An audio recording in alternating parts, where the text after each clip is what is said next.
Hey everybody, this is Ferg from the Atari 2600 Game by Game podcast, the greatest Atari 2600 podcast in the universe. And you are listening to Phil, the No Swear Gamer, on the Atari 7800 Game by Game podcast, the greatest Atari 7800 podcast in the universe. Go get him, Phil.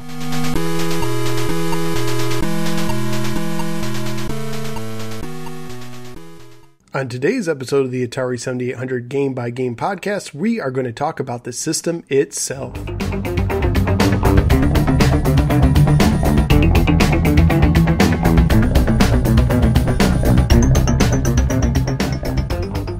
Welcome everyone to the very first episode of the Atari 7800 Game by Game podcast. My name is Phil and I'm your host. You might also know me from YouTube. I do a series there called The No Swear Gamer. It's a family-friendly series that covers all sorts of retro games, including the Atari 7800. We are going to get to a lot of memories and talking about the system, but I thought it would be good to start with the history of the system. So let's go right to that. Development for the Atari 7800 began in 1983, and originally it was codenamed the 3600. Now at this time, the 5200 was out. It was supposed to be Atari's successor to the 2600, but it was pretty much a failure and ended up being discontinued after only 2 years. Now, in case you didn't know, the Atari 2600 wasn't always called the 2600. It was called the Atari VCS, or Video Computer System, but when the 5200 came out, they called it the 2600 to kind of differentiate between the two. And if you do the math, you can see that 2600 times 2 is 5200. And when they decided to do the 7800 name, it kind of combines both, or it just adds another 2600. So it's almost 3 times as powerful as the 2600. An interesting thought is if they continued on with this, the next system, if you had another 2600, would have been the 10,400 or the 10400. I don't know exactly how they would have said that, but they decided to stop that after the 7800. This was a pretty big departure from the 5200. The 5200 had joysticks that were analog, lots of buttons on it, and the joysticks for the 7800 were much more simplified and only had 2 buttons on it and were digital as well. Also, the 5200 was not at first compatible with the 2600 games, which I understand Atari got a lot of complaints about. So one of their goals was to make the 7800, 2600 compatible right out of the box, and that is something that they did. Now, Atari handed the development for the system and the first crop of games over to GCC, the General Computer Corporation. Now, at this time, GCC was pretty much Atari's go-to workhouse as far as getting games out for the 2600 and the 5200. As a matter of fact, if you see a lot of silver box labeled games, especially from around like 82, 83, right around the time of the crash, odds are GCC worked on those games. All this was a priority for Atari at the time. There was a big advertising push that they were going to plan to go along with the 1984 Olympics, which they were a sponsor of. The system was introduced on May 21st, 1984 at CES, the Consumer Electronics Show. For those of you who don't know, CES still goes on today, but it focuses more on home electronics like DVD players. Well, actually now it'd be Blu-ray players and smartphones and that sort of thing. Nowadays, E3 is the big kind of consumer show for video games. What happened was that the video game makers, as the industry got bigger and bigger, felt like they were kind of being pushed to a side and treated poorly by CES, and eventually they formed their own kind of group, and E3 was launched in 1995, and pretty much from that point on, video games stayed away from the Consumer Electronics Show. But up until then, the Consumer Electronics Show was big for anyone in the video game industry. The Atari 7800 was also announced in the 1984 Atari poster/catalog that came with some of the silver box games. Another thing interesting about that poster is they also introduced the Atari 2600 Mind Link controller. It looks like some sort of a sweatband you put across your head. It looks pretty cool, actually. It's black, has kind of the Atari kind of the silver and rainbow thing going on, and what it was supposed to be was a controller with your mind. Yeah, Atari was working on a controller that where all you needed was your mind. I don't know exactly how they work, if it really does read brain waves or if it's just like the twitching of your muscles around where the strap is, but they were working on it nonetheless. In June 1984, They did a limited launch in Southern California. The systems hit store shelves for $140. One cool thing I found over at Atari7800.org under the link that says Atari 7800 Museum, I found a cool looks like basically kind of like something that a seller would put in their portfolio to bring with them from store to store to sell them the Atari 7800 Pro System and tell them why they should put it in their stores. It actually kind of reminds me of a very early PowerPoint, but of course they didn't have PowerPoints. It's just, I think it's like 7 pages long, and at the top of each page you can actually see the hole punches where you'd put it in a binder. The first page just kind of says the fun begins with the Atari 7800 Pro System and shows the system itself.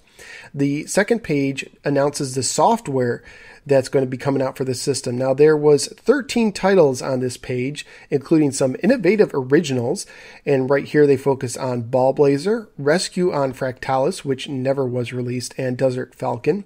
Then they had a selection of all family arcade hits, so I guess these are games that you could play with your sister and mother and father, and those include Pole Position 2, Miss Pac-Man, Dig Dug, Centipede, and Food Fight. And then they had one for serious gamers, so I guess this is not for mom and dad. I guess mom and dad aren't allowed to play Galaga, Xevious, 3D Asteroids, Joust, and Robotron 2084. Now, 3D Asteroids would later be also labeled sometimes as Deluxe Asteroids or Asteroids Deluxe, and it eventually just settled on the Asteroids name when it came out for the system. The third page is focused on the market research to say that a lot of people wanted to buy an advanced video game system. I guess at this time there's kind of this mindset among some stores like, hey, people already have an Atari or an Intellivision or a ColecoVision. Why would they want to buy another system if they already have one? And they were trying to prove that, hey, they still want the latest and greatest. And they basically said that 75% of consumers expressed positive purchase intent for an advanced system. And also that these consumers would on average buy 6.9 games within the first 6 months. Of course, the 9/10 of a game probably wouldn't work very well on their system. The fourth page tells you how the Atari 7800 Pro System is expandable into an introductory home computer with a full-stroke professional keyboard.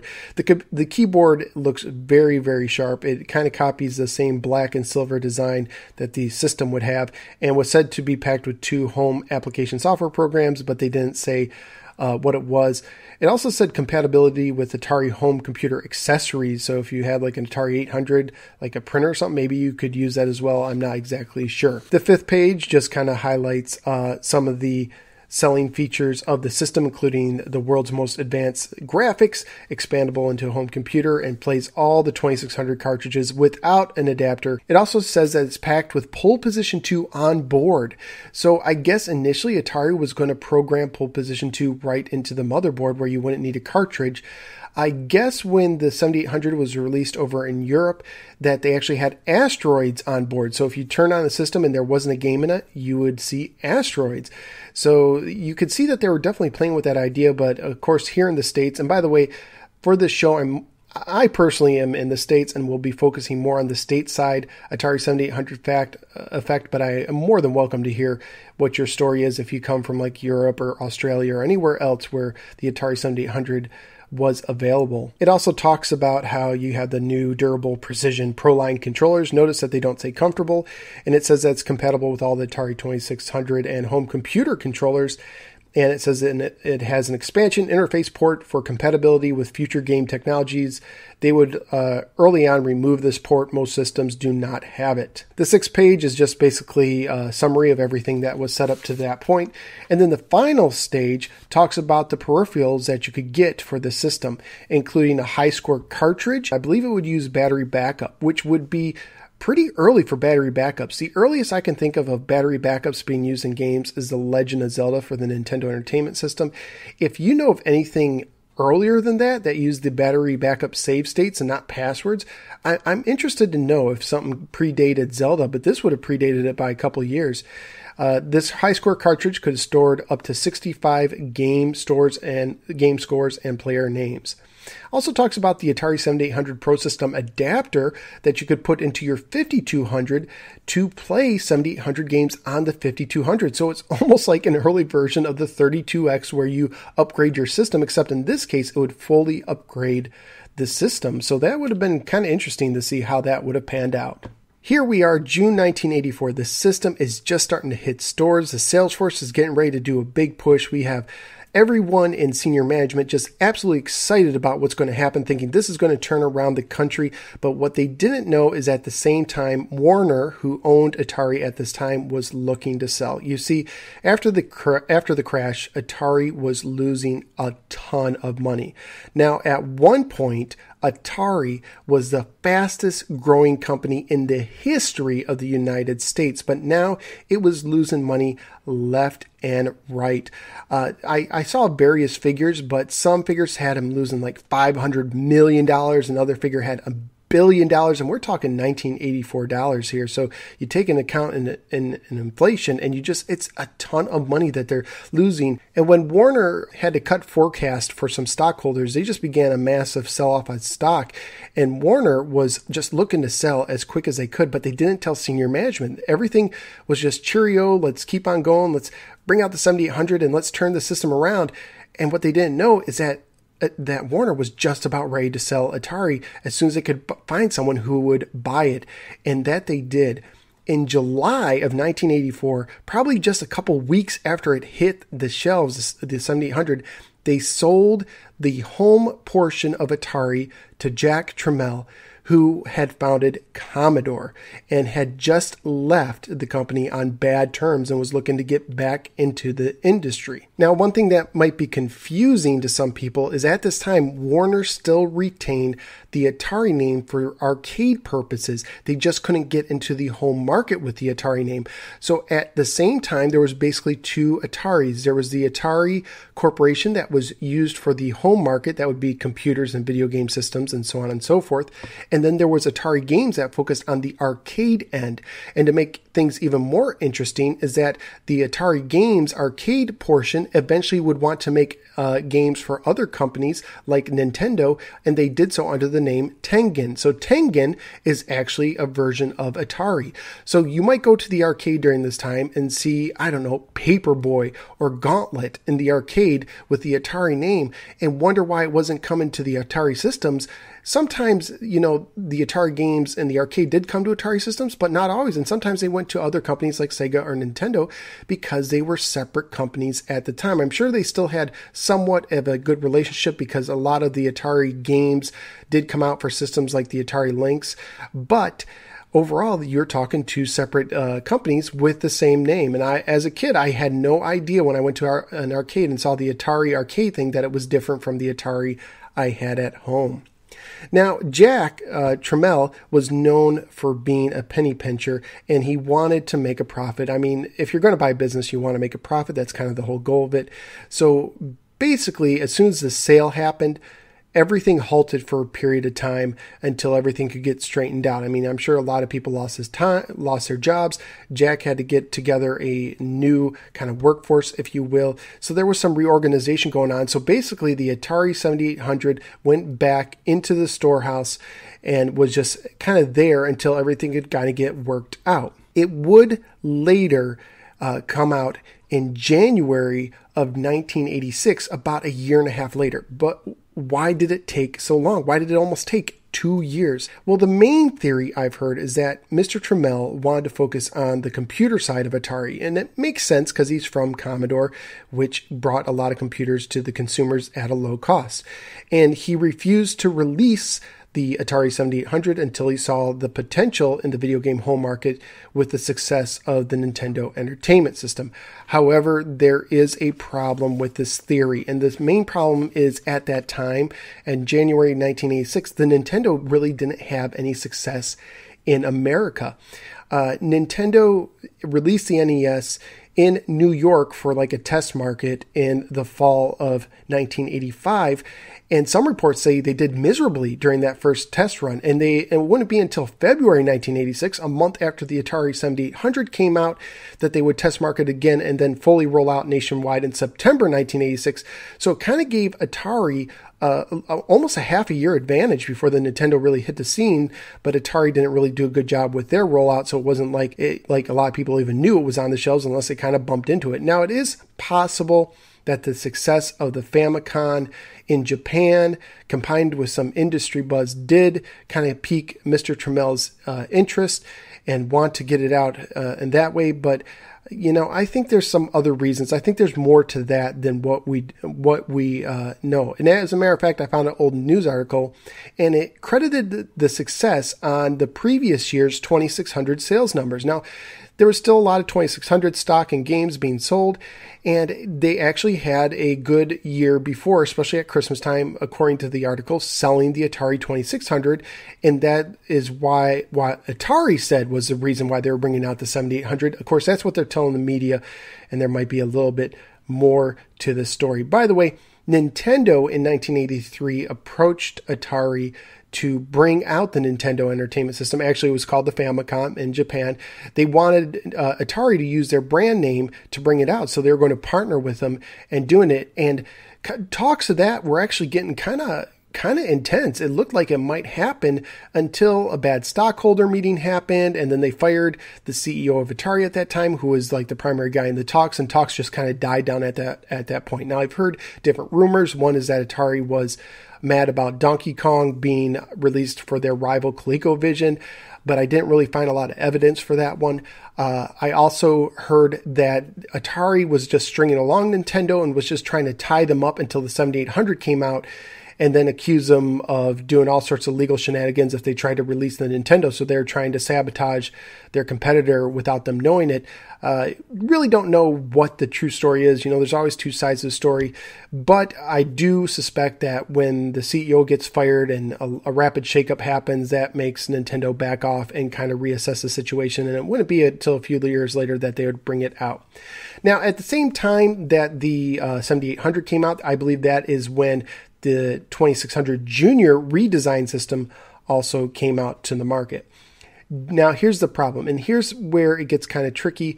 Why didn't the 7800 get released sooner? GCC, who developed the system in the first crop of games, were owed money, and there was a disagreement on who owed the money. If Warner owned the money or Mr. Tremiel owned the money, there was a disagreement, and it did take some time for Mr. Tremiel to work it out with GCC. He did at one point write him a check to get the systems out, but then he needed to get the games as well, and it took a while for all kind of the loopholes and everything contractually to be figured out for the 7800 to go out. So I really don't know who's to blame. I'm sure if you ask Mr. Tremel's camp, they will say that Warner's to blame, and Warner will say he's just a penny pincher trying to get out every penny he can out of this thing, and he's trying to string us along. There's probably truth to both sides. I don't think it's as one-sided as people think, but eventually it did come out. I do also know that Mr. Tremiel wanted the 7800 to be a low-cost system. He wanted it to be, some reports, as a $50 system with $10 to $15 games. That might explain why they removed the expansion port and cut out some of the peripherals just to bring the cost down and to focus on making it a lower cost system. And it did end up being a lower cost system. I remember it being $80 when it came out and when I got mine, and the games being about $15 to $25, which was definitely cheaper than any other system on the market at that time. Without, for the current generation, not the Atari 2600 and stuff like that. At the same time, Mr. Tremiel did focus on the computer aspect and did release some new Atari computers. So there is some truth to the fact that he was focused on the computers, but I don't think he wanted to lose money on the 7800. He was just trying to be a shrewd businessman about it.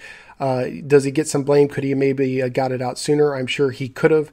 But again, he's trying to make a profit, and he's trying to do everything in a way that makes sense. And at the time, the video game industry had just crashed. So it does kind of make sense to take a step back and see how the market works itself out.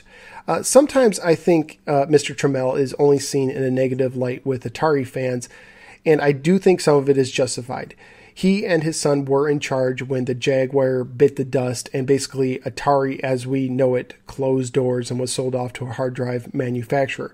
And some potential business partners did not like dealing with Mr. Tremiel, and that may have hurt getting the 7800 into other stores. But he did take a severely broken company. I mean, remember, this company's losing like $500 million to $1 billion. And I think within the first year, he made it profitable, which is amazing from the business side of it.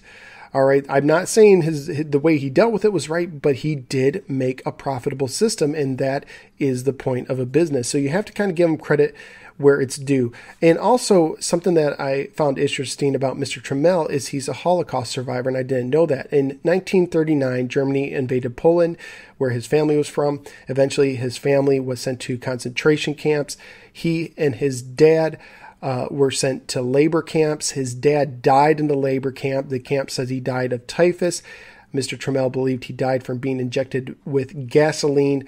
The rest of he and the rest of the family would be rescued in 1945 and eventually make their way over to the States, where he'd find Commodore, and he would just build Commodore into basically a billion-dollar company.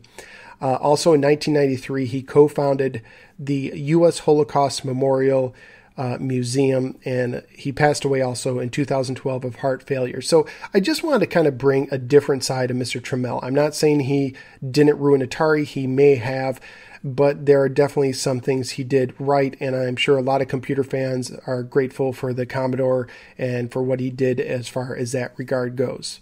So there you go. That's just a little bit of the history of the Atari 7800.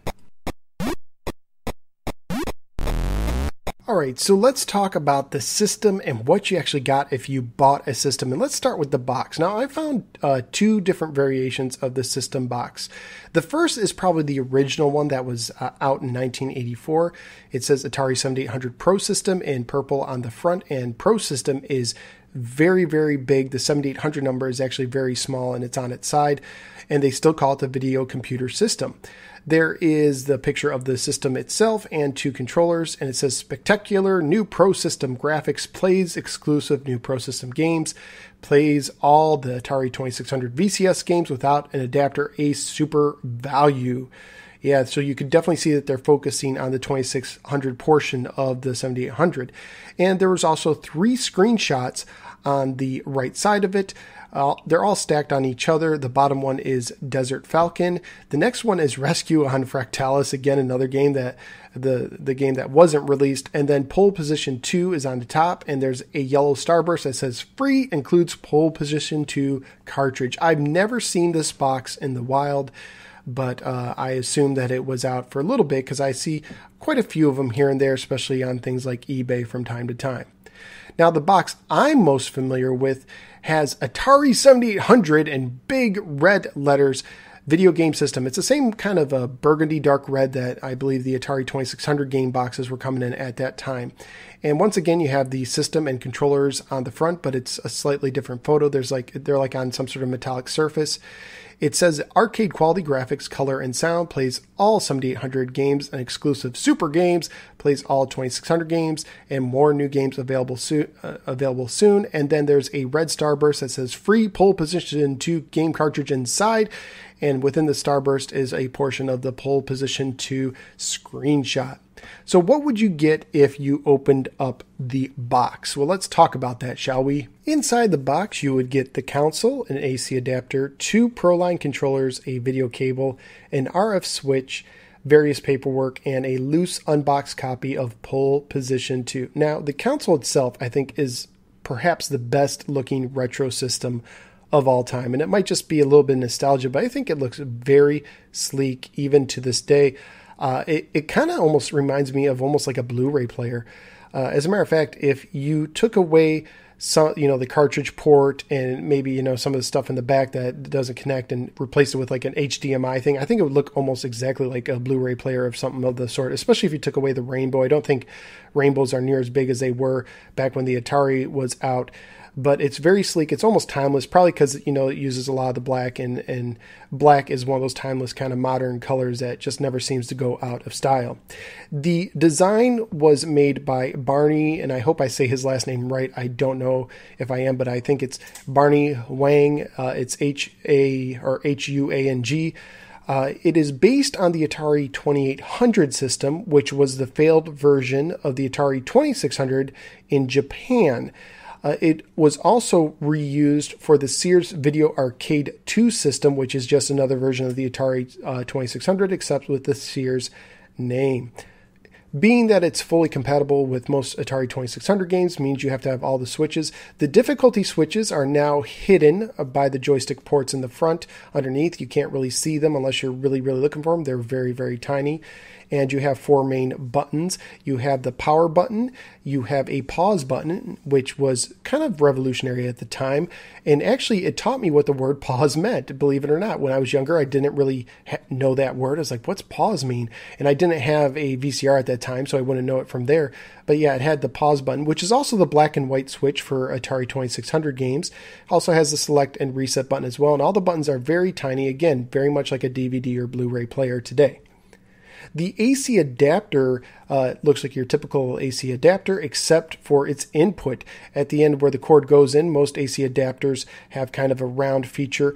And this one, though, has a feature that I think is only for the Atari 7800. It's kind of small and rectangular and has 2 little holes instead of 1, which most AC adapters have. So it is very unusual, and if you get an Atari 7800 system, you want to make sure it has the power adapter because it's not like you're going to find extra ones just laying around, at least not easily. I think there was some third-party ones made later on. The Pro Line controllers, which were supposed to be a big improvement, feature a joystick and kind of a hot dog bun shape. They're kind of long to hold in your hands. You got 2 buttons on either side, so you use your thumb to press one button, your index finger to press the other one. I didn't have as much problem as I did when I was a kid, but nowadays I find this very uncomfortable, and it does give me some hand cramps. Over in Europe, they got joy pads, which makes me very envious of my European friends. There's also a black video cable, which was kind of standard at the time. However, the Atari 2600 originally had one end of the video cable hardwired into the system. This time, I believe it's a loose cable. And one thing I didn't know is that basically these video cables are just standard RCA video cables. RCA video cables are the cables that come on a lot of semi-modern electronics before HDMI. Typically, they featured yellow for the video and white and red colors. But they varied. They also had the composite, which added 3 more colors. But what I found out is basically it doesn't matter what the color of the cable is. It doesn't matter at all. You can use them interchangeably. So if you had 3 white cables, you could use them in the yellow, one for the yellow, one for the white, one for the red. It would work just fine. I've actually done this with a composite setup that I have. I didn't have any composite cables, but I didn't know I could just reuse some extra RCA ones I had laying around. There was also an RF switch, which was necessary at the time because a lot of TVs still use the antenna system. So you basically had to take a little screwdriver, screw it on the back there, plug the video cable in, and there was a little switch for TV or game that you had to switch between when you wanted to play your Atari 7800. And I became quite good at putting those switches up as I grew up with my Atari 7800. And, of course, you had your Pole Position 2 game, which was not a picture label, and I believe it's the only Atari-released game that did not have a picture label. At least the pack-in version wasn't. I also thought it would be kind of interesting just to compare it a little bit to the Nintendo Entertainment System and the Sega Master System, at least some of the technical aspects. Now, I am not the most technical guy, and if I ever make any errors on the show, you're more than free to email me or contact me on Facebook or something to let me know. I am not one of these guys who will, stand up for some false thing I said just because I said it. I make mistakes all the time, so if I ever make a mistake, you can let me know. I'm also not the most technical guy, so I'm not going to get really nitty-gritty into the technical aspects of the system. But if you're into that and you want to send an audio submission to the show, I'd be more than happy to do that, or an email as well. I'll read that on the air. So let's compare the 7800 Nintendo Entertainment System and the Sega Master System, which all came out in 1986 as far as nationwide launches go in the United States. The colors. Let's look at the colors first. Now, the 7800 has a palette of 256 colors. The Nintendo Entertainment System has a palette of 54, but I heard you could kind of shade them a little bit to get some more colors out of them.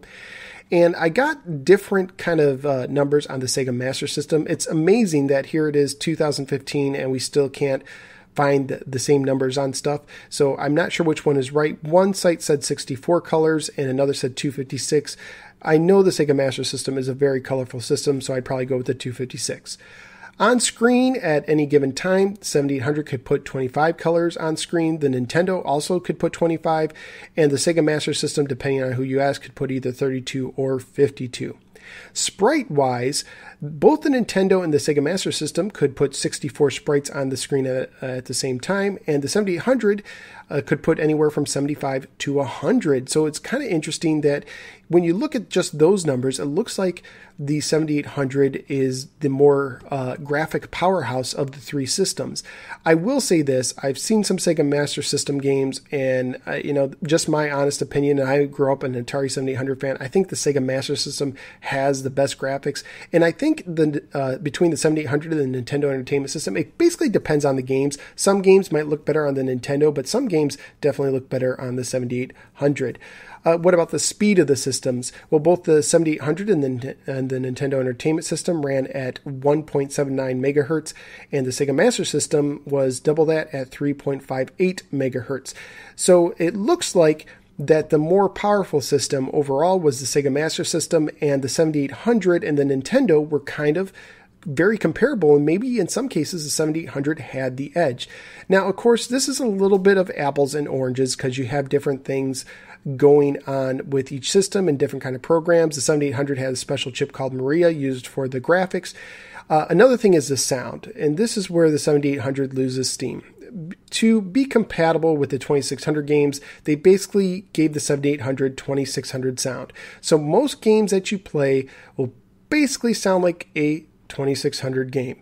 A later released 2600 game, mind you, but a 2600 game nonetheless. As a matter of fact, if you listen to a game like Desert Falcon that was released on both systems and you just close your eyes, they almost pretty much sound identical. So yeah, the 7800 can't really hold a candle, technically speaking, about the sound because the Nintendo and the Sega Master System had more to work with there. However, there was a Pokey chip. Now, initially, they were going to put this Pokey chip into the 7800 just for sound and to give it better sound quality. I think a variation of this chip was in the 5200 as well, but for whatever reason, they decided to leave it out. Some things I read said they left it out because basically they couldn't fit any more into the system case that they wanted, so they left it out. It could have been a cost-cutting measure as well.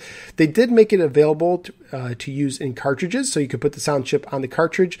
But if there's anything we've learned in the video game industry is that video game manufacturers do not like to put extra chips on the cartridge, probably because it raises the cost, and that's why you don't see a lot of games that have the extra chips. So even the Super Nintendo, think of the Super FX chip, it was only used for a small handful of games. Sega Genesis had the SVP chip, only used for virtual racing. So yeah, you make an extra chip, odds are they're not going to use it. It was used in 2 games, Ball Blazer and Commando. But outside of that, the 7800, technically speaking, holds its own. I've heard some people basically say that the 7800 does a better job drawing graphics on the fly. So if you're like flying a plane and the scene is rapidly changing, the 7800 can do a better job with that. And the Nintendo does a better job with tile-based graphics. So if you're just going to stamp graphics all over the place, it's better suited on the Nintendo, and it kind of makes sense. So if you look at a game like Ball Blazer, yeah, that game looks really good on the 7800. It looks, I'll say a lot better than just about anything I've seen on the Nintendo Entertainment System. However, if you look at a game like Mario Brothers or Zelda, odds are because you're going screen to screen and you have a lot of tile-based graphics, it's going to look better on the Nintendo. But of course, it just depends on what the programmers do.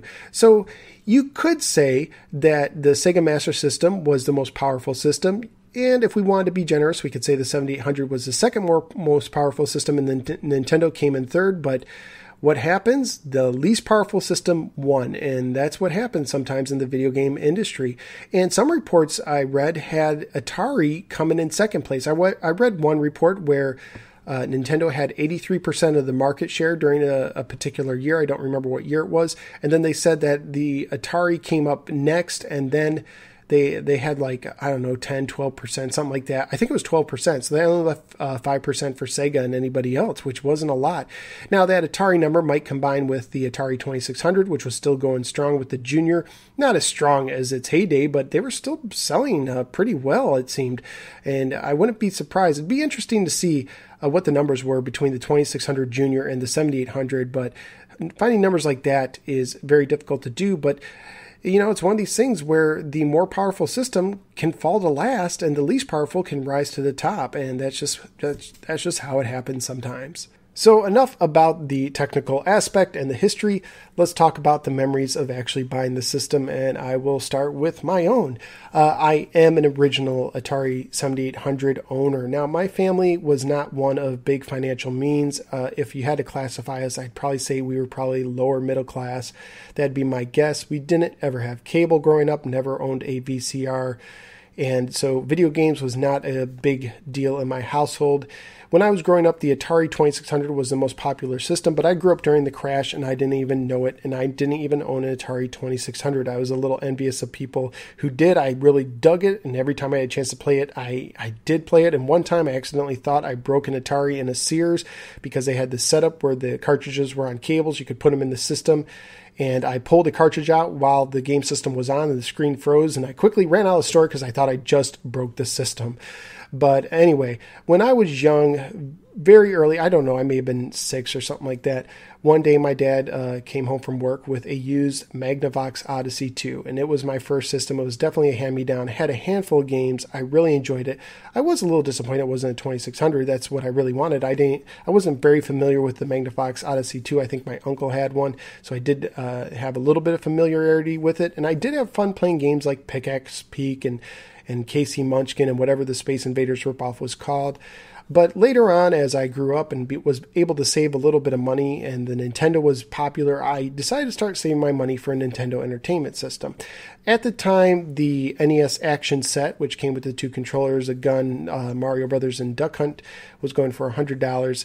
And I was saving up my money, and I got around the $100. I don't remember if I did or not, but something about the 7800 began to pull me, and I started to think about it. And what really I think got me was the value. First of all, I'd always wanted to own this 2600 system, and now I could play 2600 games and 7800 games. The system at the time was $79.99, I believe, $80, so it was $20 cheaper, and it still gave you the 2 controllers and a game. Of course, it didn't come with the gun. I think the biggest factor for me, though, was the price of games. Now, at this time, I believe Nintendo games were like 30, 40, 50 bucks, and that was just a lot of money. Like on my birthday or Christmas, I was lucky if I got a present worth $20. So that meant on any given birthday or Christmas, I'd be lucky to even get a single game, and I probably wouldn't get that. And if I did, it would only be that. Whereas the 7800 games at the time were going for like $15 to $25, so about half the price. There was some 2600 games that were even cheaper than that. Some were on clearance that I wanted to play, and I could go to garage sales and find 2600 games for like $1 a piece or less. So I think that's why I eventually was swayed over to get the Atari 7800, and I was able to quickly build a library of games where if I had a Nintendo Entertainment System, I wouldn't have been. And what if Super Mario Brothers was great, but what if the next game I bought was a stinker and I paid $40 for it, and then I had to wait a long time before I got a second?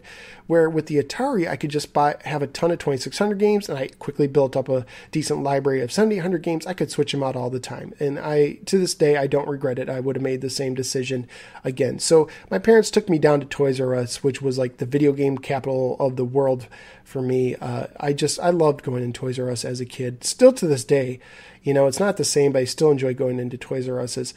In the store you'd go in my store, you'd go in, they'd kind of corral you to the right, and you go down the first main aisle. There'd be all these board games on the right-hand side just stacked up in puzzles, and on the left side was a big glass case with all the expensive electronics items like keyboards and small televisions, and any video game systems were in the glass case as well.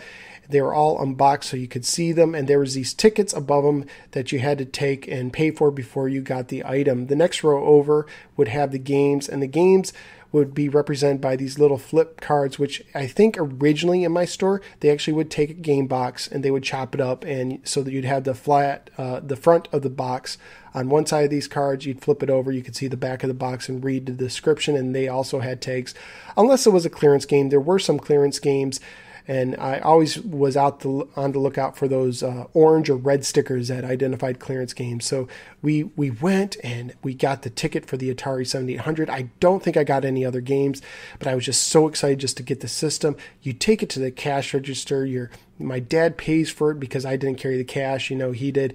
And then you go to this, what to me was like the Cave of Wonders in Aladdin. There was this big, it was like plywood walls, orange walls, and a door, and there was like a little buzzer or bell, and this person would emerge. And if you caught a glimpse on the inside, you just saw these stacks of video games, and it was just amazing. I just could imagine what it would be like just to be in that little cave of wonders.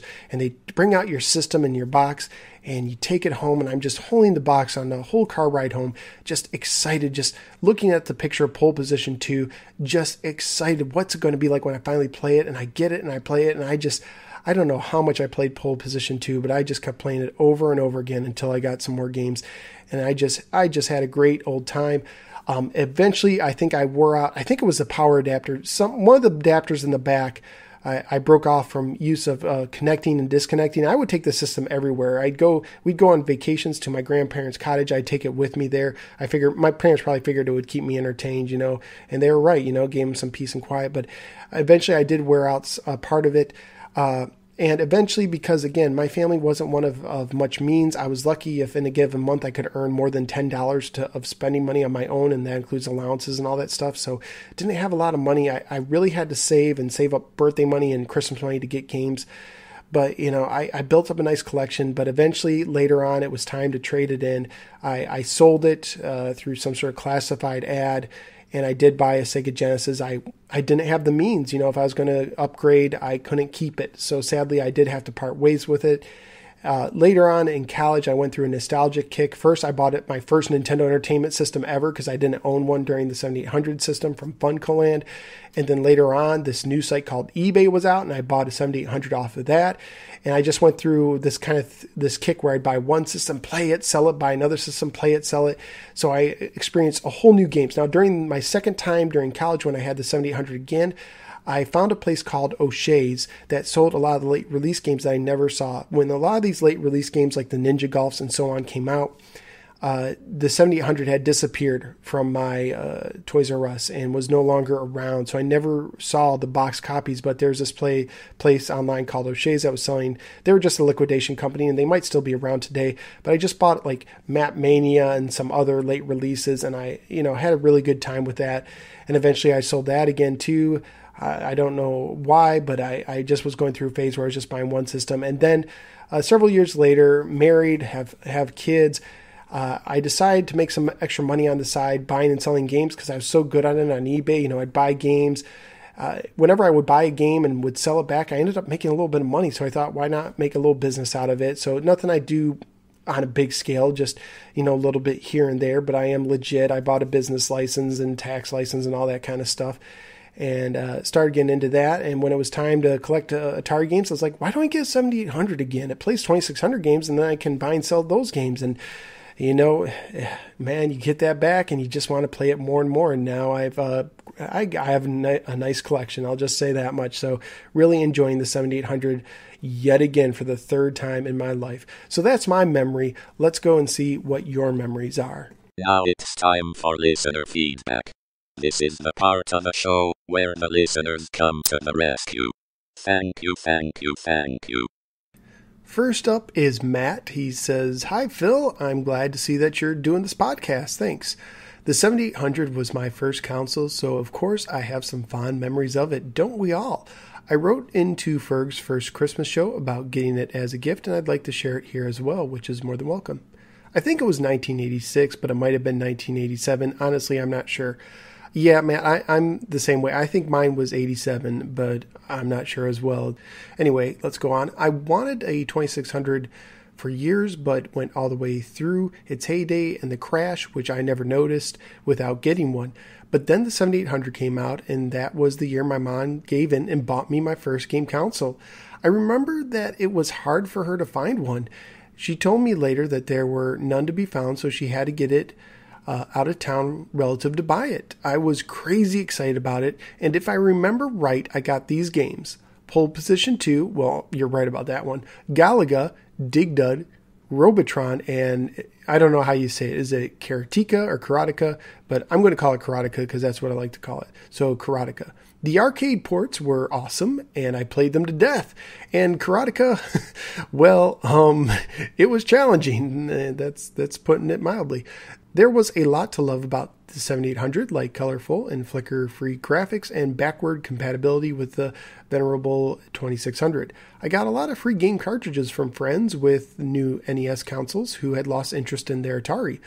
Unfortunately, of course, the system never got much support from Atari. It's too bad. It was a great game machine with lots of possibilities. I like almost everything about it except those controllers. Ham Cramp City. I spent many hours playing it nonetheless, and I have one in my collection now, though it is not the same one. Thanks again for doing this, Phil. Good luck, take care, and I'll be sure to write in about my faces. Awesome. Thank you, Matt. All right, next up is Randall, and he writes in the following. My story of the Atari 7800 actually predates the introduction and marketing of the system itself, really. As a youth, I tagged along with my parents to the grocery store, which had Mario Brothers, not Super, and Popeye coin-ups by the main doors. I'd play them a while, my folks shopped. I liked both games, but decided to get good at Mario Brothers. A summer or two later, we took a family vacation to Lake Country. Fortunately, the resort had Mario Brothers in a small store. My cousin and I played it all week, and my dream of Mario Mastery came true. Well, let's just say I got pretty good at it. A few years later, I wanted to have a home version. I knew of the NES, but I was a faithful fan of Atari, from the old VCS way up to the Jaguar. Wow. But I'll save that for the Atari game-by-game Jagcast. Yeah, someone else will be doing that one, even though I am a bit of a Jaguar fan. Seeing a 7800 feature story in a magazine and learning of its backwards compatibility with the 2600, I decided this was the system for me. By now, I had my driver's license, so I went to Toys R Us, or was it Children's Palace then? I remember them. Children's Palace, that's where it's at. Sorry, that was me. He went to Toys R Us and bought a 7800 for $90 and Mario Brothers, price unknown. To this day, I have the same one, including the box and the styrofoam spacers. That's amazing. Despite complaints about the odd controllers, I never minded them. I've only ever replaced them after a bad round of Xenophobe. It got ugly then, that's all I'll say. I got a new power adapter not long ago, and that is Randall, also known as RJ on Atari Age. So thank you, Randall. Really appreciate that. All right, next up is Dr. Clue. I know he's on Atari Age. He might be on some other sites as well. I've had the fortune of owning at least two 7800s. In 2000, I was interviewed for the article Megabytes of Memories for the Dallas Morning News. After that article was published, which put an Atari Jaguar on the front page of a newspaper for the first time in history, by the way, and probably the only time, I got a lot of calls from people asking about Atari. One guy had a 7800 and asked if I wanted it, and that's how my collection got started. Strangely enough, the second 7800 would come from a Hispanic man at a large flea market of Trader's Village. I think the thing I like about the 7800 is the games are fairly common in the wild. Really, I find that kind of interesting because I don't think I've ever seen a 7800 game or system in the wild as far as like garage sales or thrift stores. I've seen them on Craigslist and of course on eBay, but I've never just stumbled upon one, so that's interesting. The collection is quality and for the most part not hard to get a decent collection. The other thing I like about the 7800 is how naturally it runs 2600 games. These days, if I need to run a 2600 game, I generally use the 7800, as do I. I was looking forward to the 7800 computer module being released, mainly to see about getting the 7800 on a BBS. I like getting odd computers on BBSs, smiley face. But when that fell through, I think my interest in the 7800 kind of waned at that point.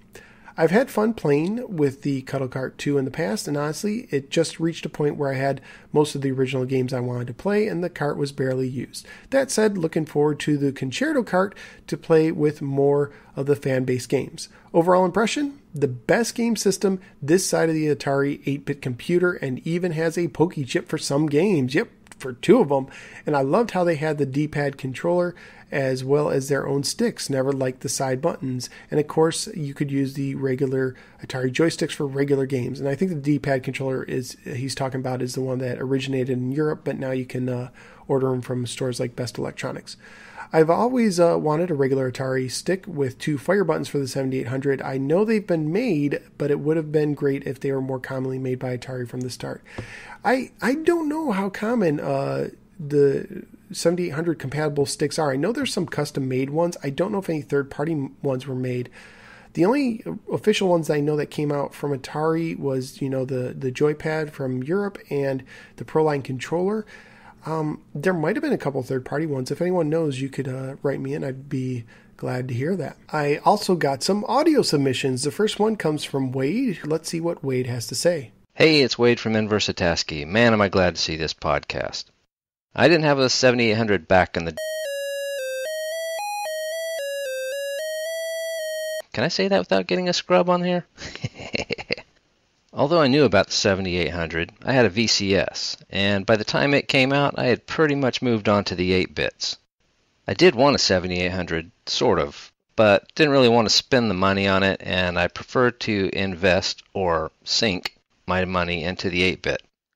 I do remember thinking that the controller would be kind of awkward. I mean, 2 buttons, really? So I never ended up with one until, wait for it, yes, early last year, 2014. January.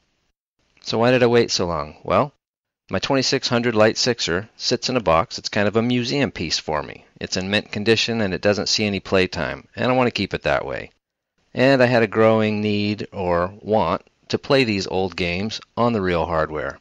I'd been playing the 8-bit mainly, and also a lot of Xbox and other games, but really the older games have much more playability, so I wanted something that I could play the 2600 games on, and the 7800 games, because they had what looked to me like a little bit finer graphics. And I was especially interested in playing several games like Donkey Kong, which appeared to be much, much better than their 2600 cousins. So I got a refurb unit modded with updated switches and a component out from Best Electronics. It's an awesome unit and basically brand new condition, and I couldn't be happier. I also promptly got many 2600 and 7800 titles, and a Harmony cart to load other VCS titles on.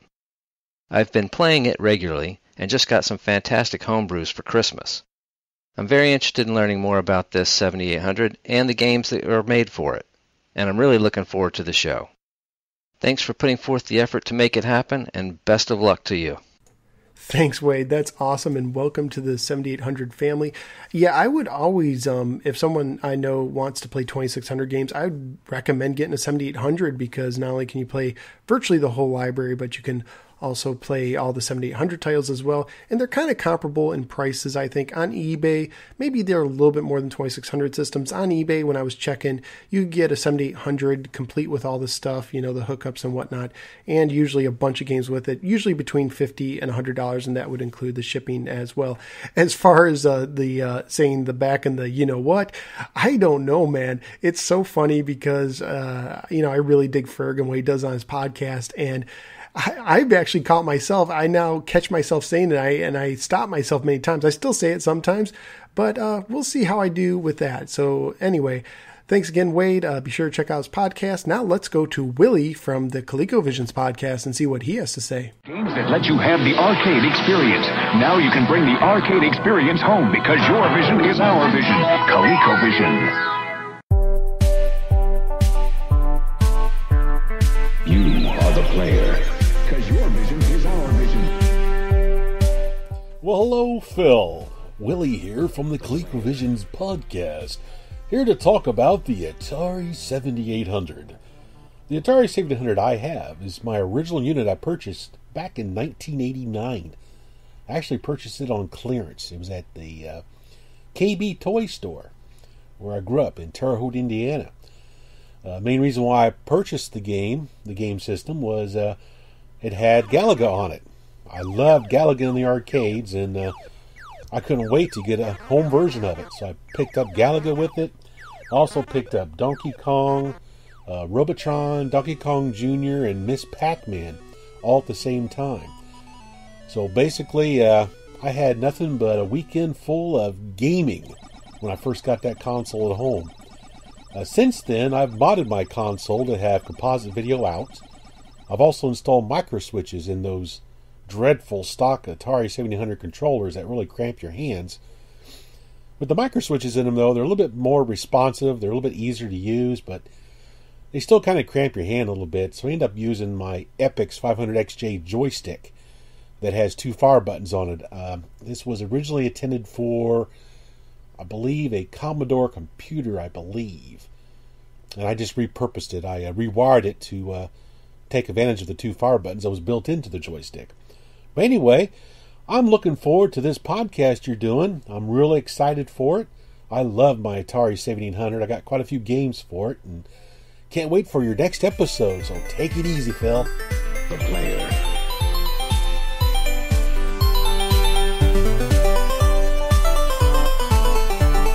The player.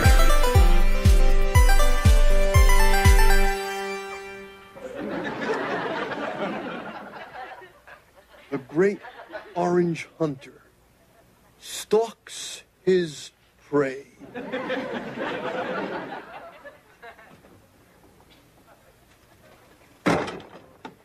Ah, he sees it. The elusive loin of pork. The most prized catch in the Frigidari jungle. What's this? Elf, don't eat this. Why would I eat this?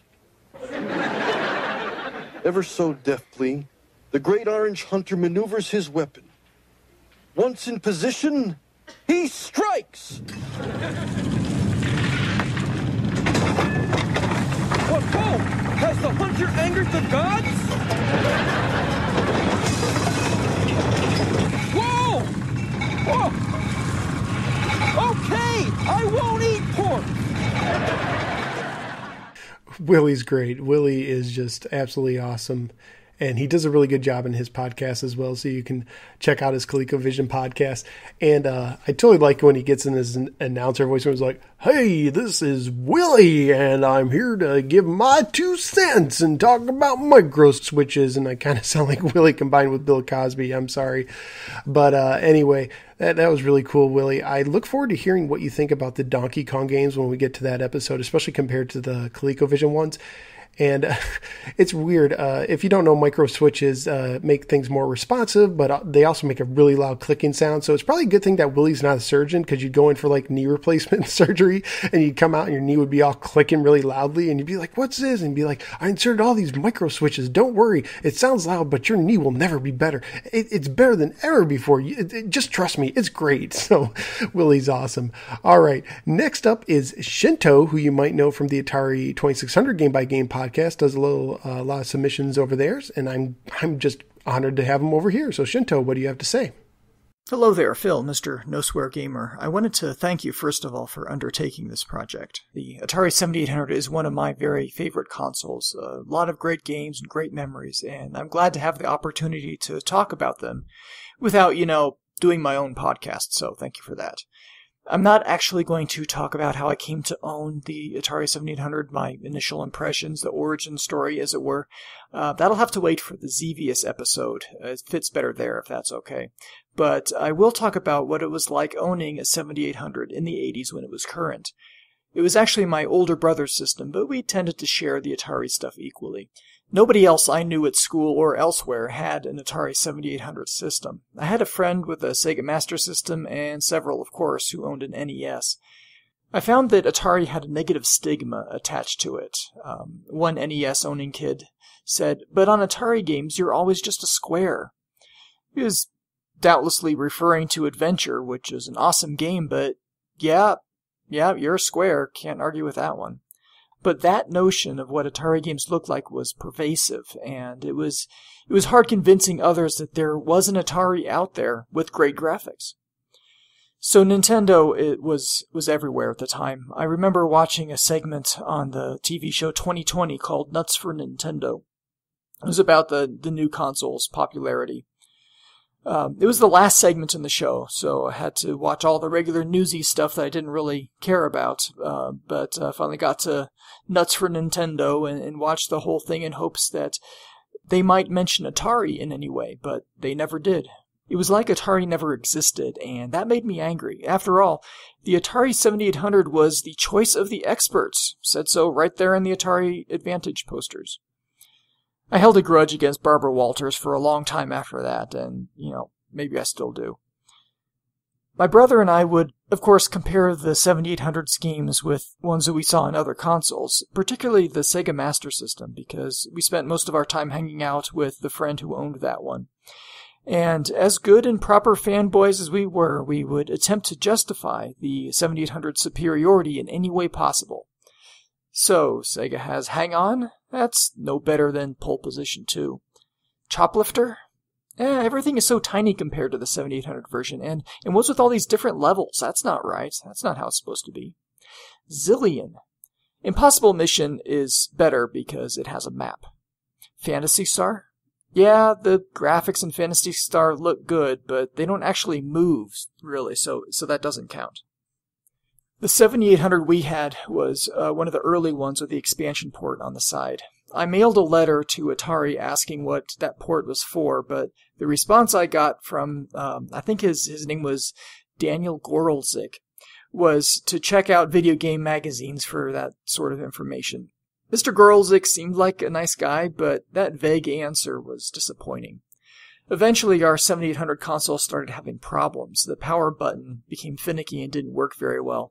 We'd have a hard time getting it to turn on, and eventually we got a different 7800 from a flea market, I believe, for a few bucks.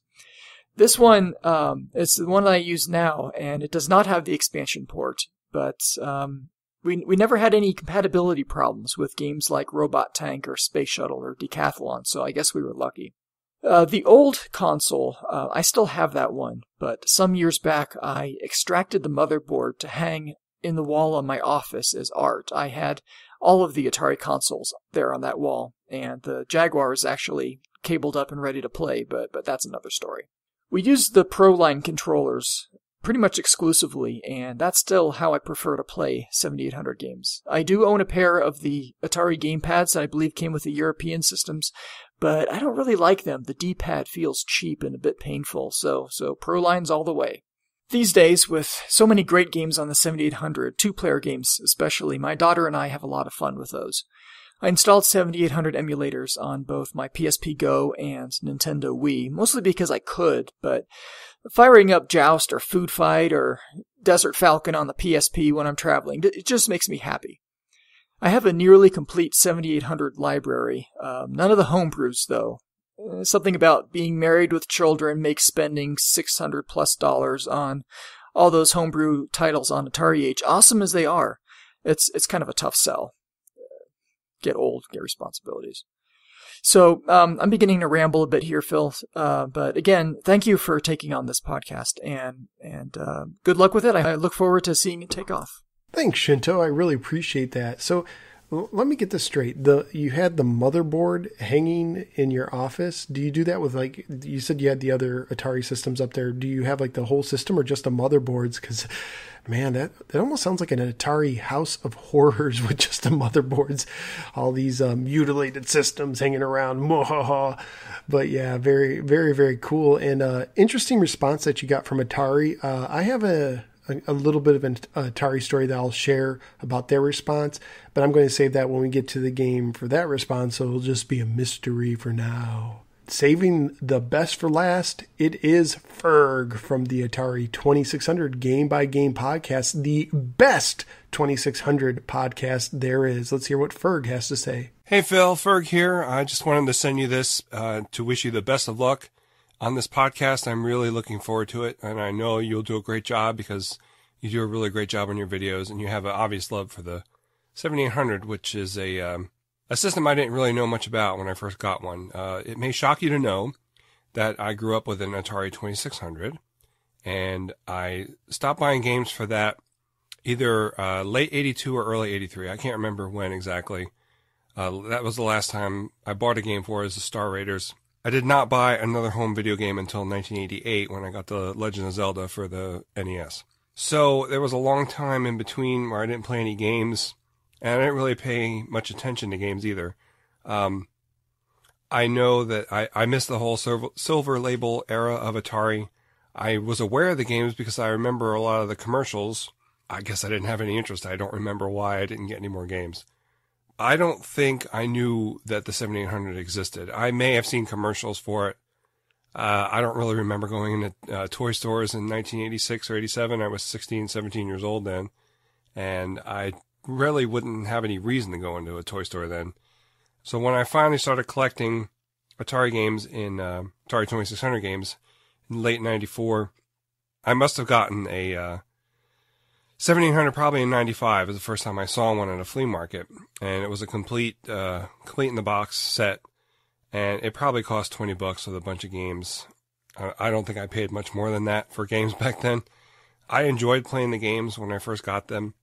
Probably one of my favorite arcade games of all time was Food Fight, and I discovered that while at a flea market, and I was very, very happy to get that, and it plays really well on the 7800. A lot of games do. There are a lot of games that I could care less about on the 7800, so which is another good reason why I think you are the perfect choice to do this show, because I know I've joked about it on my show, not kind of half joking, that once I got done with the 2600 that I would tackle the 5200 and the 7800. And I also said that I did not own this idea, of course, and I'm sure I encourage people to take it up on their own, which I'm very glad that you have done, partly because now I don't have to do it, and also because I want to learn more about it too. And I think like I said, you'll do a really good job covering the 7800. While I do enjoy the 2600 a lot and play it a lot, I don't really play the 7800 very much. They do have a lot of good ports on it, arcade ports and computer game ports and stuff. But a lot of those are, in my opinion, better on other systems. So hopefully you'll convince me otherwise as you go through the games. It took me a while to complete the set. I do have a complete set. Actually, it's all complete in box except for, of course, Tank Command. I found a bunch of them at flea markets, and then there was a place called O'Shea's Limited online, and they were selling them for 80 cents a piece, brand new 7800 games. And there was also a guy on Usenet called Nibbler who was selling brand new 7800 games as well, and he had a bunch of different ones that O'Shea's didn't have, but he was selling them for $2. I know. Brand new 7800 games for 80 cents or $2. It boggles the mind nowadays. Once we moved to Delaware in 98, I kind of stopped collecting because I wasn't really finding anything here. I had to rely on eBay to finish the collection. Actually, I found Water Ski and Tank Command both loose in a store here, just a random junk store in Delaware, and I was very happy to find those. I think the last game I had to get was Mean 18 Ultimate Golf, and I think I might have paid $30 or $35 for it. I know that the 7800 has its fans. I am a fan of the 7800. I really just don't play it that much because, like I said, there are other versions of the games that are on there that I would rather play, and there's a lot of, maybe not a lot, but there's some junk on the system too. Like, I know that you're a big fan of Ninja Golf. I don't really care for Ninja Golf very much. I guess you had to be there when it came out originally. I don't understand it, to tell you the truth. So again, Phil, I wish you the best of luck. I know you're going to do a great job. I'm really looking forward to hearing your shows on the 7800 games. And I'll talk to you soon, hopefully. Take care. Thanks, Ferg. That's awesome. You know, Ferg was just a really huge inspiration for this show. It wouldn't be here if it wasn't for Ferg, so I'm very, very grateful for him. He's been a very big encouragement to me when I talk to him about this. He's totally cool with this. I'm totally cool with this. I really hope to make him proud as I do this. However, I was a little disturbed to hear that you don't like Ninja Golf. So, Ferg, okay, honestly, tell me, when you are sifting through your complete library, and by the way, that's really cool you have a complete library. I had no idea. I don't even have a complete library yet. And just the stories of just, stumbling upon Tank Command and stuff like that is really cool. But when you go through your complete library, when you're going through the Ninja Golfs and the Tank Commands, what are you really thinking? Tell me, Ferg, what are you really thinking? I love this game. I love that game. Yeah, that's what I thought, Ferg.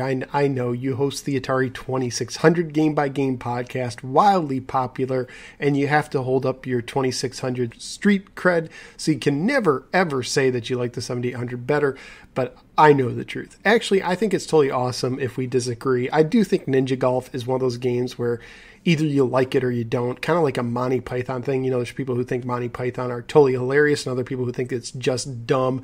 So I think it's one of those things with Ninja Golf. Not saying that everyone who likes Monty Python will like Ninja Golf, but we'll talk about that more when we get to that episode. All right, so that wraps up listener feedback. Thank you to everyone who submitted something, either text or MP3 audio. You can feel free to add your own 2 cents. If I missed you this episode for whatever reason, go ahead and send it back to me at Atari7800podcast@AOL.com, and I will put it in another episode. I totally don't care if I get feedback from a game or even the system and I've already covered it. I'll take as much as I get. Even if I'm 20 episodes in and you want to talk about the system again, go ahead and send it my way and I will be sure to include it just as soon as I can. And if you ever don't hear your feedback on the air, you can just email me or contact me through Facebook to make sure that it didn't go in spam or I just missed it somehow, because sometimes that does happen. I don't plan on ignoring anybody's feedback whatsoever.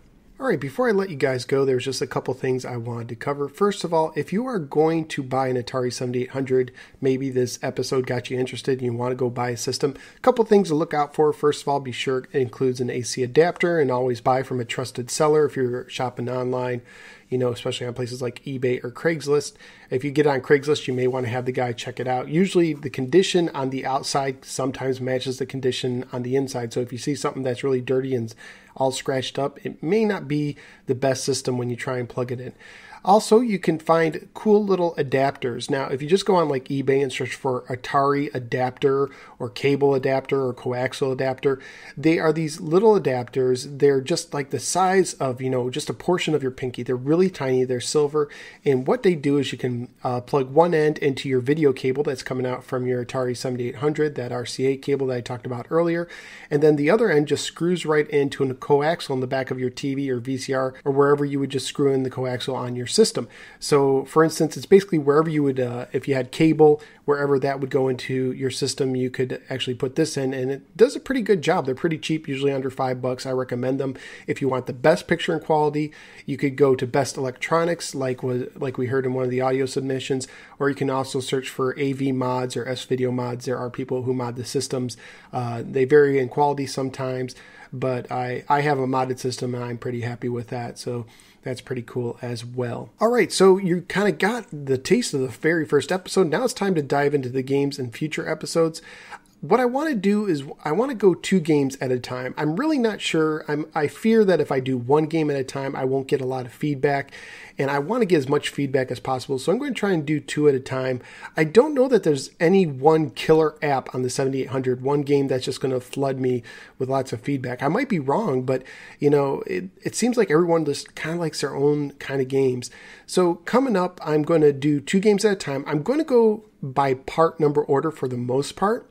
Sometimes I will go out of order, and sometimes I'll do episodes dedicated to some of the third-party titles. But coming up on the next episode will be Centipede and Asteroids. Those are part numbers CX7801 and 7802. The following episode, I'm actually going to go out of part order already because it's winter time, so I thought it'd be a good time to do Hat Trick, which is CX7829, and Winter Games, which is CX7831. And then after that, I will do Dig Dug, CX7803, and Food Fight, CX7804. So if you have stories for any of those games, you can go ahead and mail it to me at Atari7800 podcast at AOL.com. Something else I thought it would be fun, and I'm kind of taking and adapting an idea from the Genesis Gems, is I'd like you, and I'm going to do it myself too, to rate every game we do. And I want to do 4 different types of ratings that you can choose from. The top rating you can give a game is a Hall of Fame game. This would be a top 5 game in your personal opinion. So if you only could get 5 games for the system, this would be one of them. I want it to be a really special game. Next up is a salad game, which like you kind of figure out, it's just a solid title. It's fun.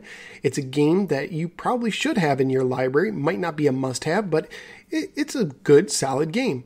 After that comes a meh game. It's a game that you just don't get into.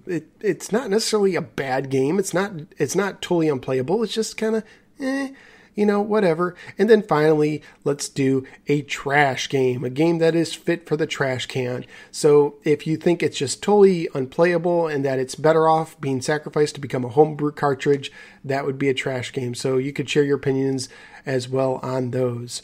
So yay! The first episode is in the book. I think it was kind of long this time, but I'm very grateful for all the feedback. I think that's awesome. Keep on sending that feedback. Atari7800 at podcast at AOL.com. That's Atari7800 podcast at AOL.com. So once again, you can follow me on Facebook at the Atari 7800 Game by Game Podcast, or you can follow me on Facebook and Twitter as the No Swear Gamer.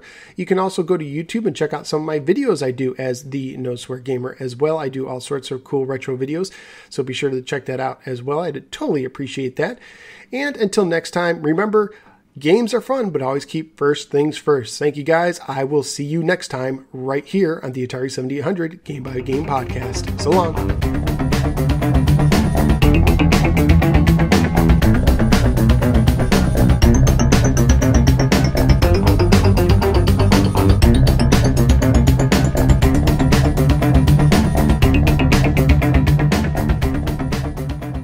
You have been listening to the Atari 7800 Game by Game Podcast. But you already knew that, didn't you? The Atari 7800 Game by Game Podcast is part of the Retro Junkies Network. Blah blah blah, copyright 2015, blah blah blah. I really need to find a better job. I wonder if Ferg is hiring. I love this game. I love that game.